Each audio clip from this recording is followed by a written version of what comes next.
In the 1970s, convenience was a luxury. If you wanted a meal, you cooked it. If you wanted groceries, you drove to the store and bagged them yourself. If you wanted a ride, you walked to a bus stop. But in 2026, convenience has been democratized, or so we're told.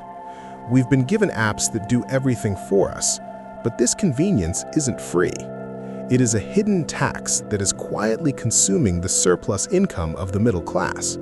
We aren't going broke because of one big mistake. We're going broke because of $1,005 convenience fees. Let's look at the convenience math of 2026. Take a standard $20 takeout order.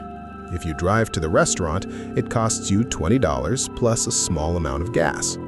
If you order it through a delivery app, that same $20 meal quickly becomes $38 after the small order fee, the delivery fee, the service fee, the regulatory response fee, and a 20% tip.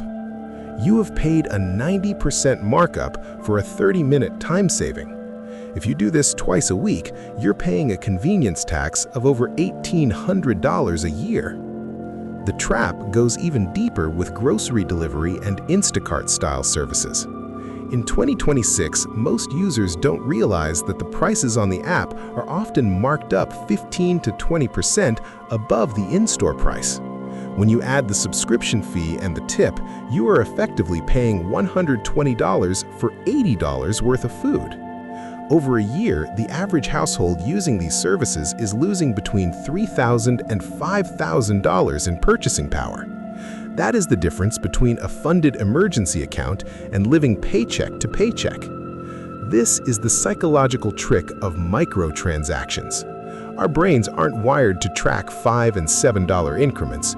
We're wired to track big numbers like rent or car payments. Corporations know this. They have moved away from selling you the big thing and have pivoted to nickeling and diming your daily habits. It's a lifestyle creep that feels like progress but acts like a parasite. You feel rich because someone is bringing you a coffee, but your bank account is poor because you're paying a 300% premium for the service. The 2026 economy is designed to be frictionless. The easier it is to spend money, the faster you lose it. Apple Pay, one-click ordering, and biometric payments are all designed to remove the pain of paying. When you use physical cash, your brain registers the loss. When you tap a phone for a $40 delivery, the dopamine hit of the food overrides the financial logic of the cost. You aren't just paying for the food, you're paying to avoid the friction of being an adult. To build wealth in 2026, you have to reintroduce friction into your life. You have to realize that your time is valuable, but it isn't delivery app valuable.